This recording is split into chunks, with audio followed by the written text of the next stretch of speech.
Tanpa kolaborasi yang baik, pembangunan tidak akan berhasil. Tidak ada Superman, yang ada super team.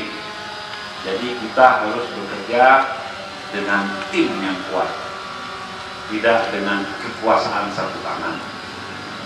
Oleh karenanya sekali lagi mari kita lakukan tugas ini bersama-sama dan kita maju bersama-sama.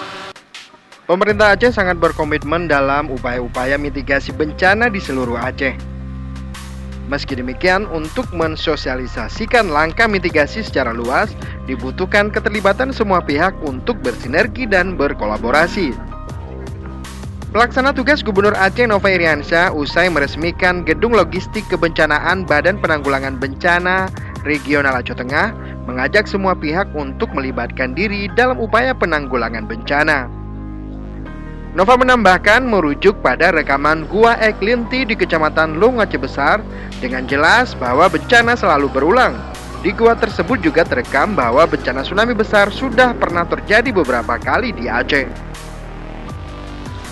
Sebelumnya, Gudang Logistik Kebencanaan Badan Penanggulangan Bencana Aceh BPBA Regional Aceh Tengah yang diresmikan PLT Gubernur Aceh terletak di Desa Pengasing, Kecamatan Pengasing, Aceh Tengah.